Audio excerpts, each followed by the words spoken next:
सीखने का कोई अतीत नहीं होता। बुद्धि एक ऐसी चीज है जिसे हर किसी को खोजना होता है और यह ज्ञान का परिणाम नहीं है। ज्ञान और बुद्धि एक साथ नहीं चलते। आत्मज्ञान की परिपक्वता होने पर बुद्धि आती है।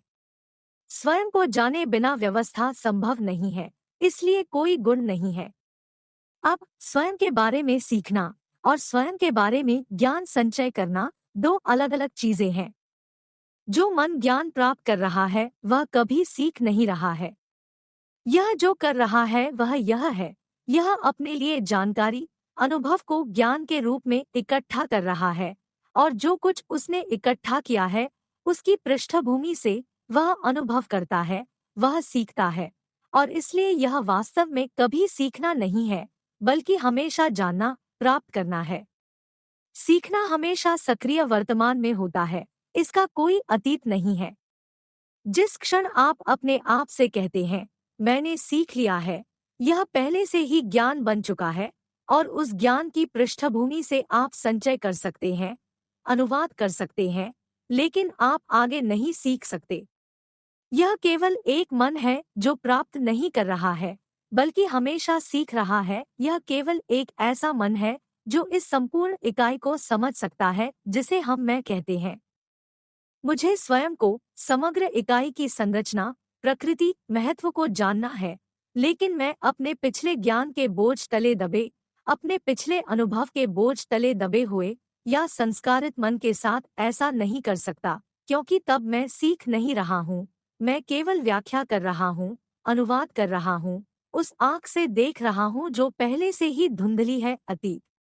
अधिकार सीखने को रोकता है। हम आम तौर पर अध्ययन के माध्यम से, किताबों के माध्यम से, अनुभव के माध्यम से या निर्देश दिए जाने के माध्यम से सीखते हैं। ये सीखने के सामान्य तरीके हैं। हम स्मृति में रखते हैं कि क्या करना है और क्या नहीं करना है, क्या सोचना है और क्या नहीं सोचना है, कैसे महसूस करना है, कैसे प्रतिक्रिया देनी है।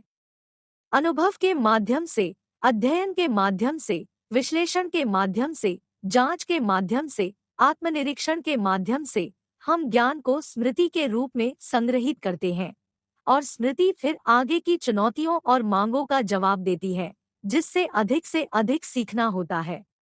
जो सीखा जाता है वह ज्ञान के रूप में स्मृति के लिए प्रतिबद्ध होता है और जब भी कोई चुनौती होती है या जब भी हमें कुछ करना होता है तो वह ज्ञान कार्य करता है।